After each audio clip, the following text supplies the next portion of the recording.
Mahasiswa dari Aliansi Mahasiswa Sumatera Selatan kembali menggelar unjuk rasa menolak Undang-Undang Cipta Kerja. Unjuk rasa dilakukan di Simpang 5 DPRD Sumsel.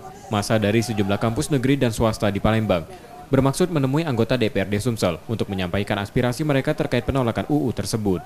Penolakan tersebut antara lain dengan menuntut Presiden agar segera menerbitkan peraturan pemerintah pengganti undang-undang. Ketua DPRD Sumatera Selatan Anita Nuringhati menerima aspirasi mahasiswa di hadapan massa. Anita bersedia menandatangani kesepakatan penyampaian aspirasi menolak Undang-Undang Omnibus Law Cipta Kerja. Ia juga bersedia memfasilitasi mahasiswa untuk berangkat ke Jakarta untuk menyampaikan aspirasi mereka secara langsung ke DPR RI maupun Presiden.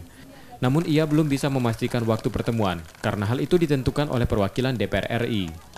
DPRD Provinsi Sumatera Selatan dalam menerima aspirasi dari mahasiswa siap menyampaikan aspirasi ini beserta seluruh lampiran.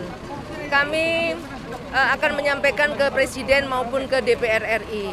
Namun kita belum bisa tahu kapan kita harus menyampaikan karena DPR RI saat sekarang sedang reses.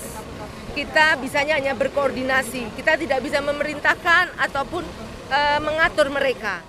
Berbeda dari aksi yang digelar beberapa hari sebelumnya, unjuk rasa kali ini berjalan damai hingga sore. Polisi mengerahkan lebih dari 2.000 personil, serta memasang kawat berduri di sekeliling lokasi unjuk rasa. Rizky Nurmizan, Kompas TV, Palembang.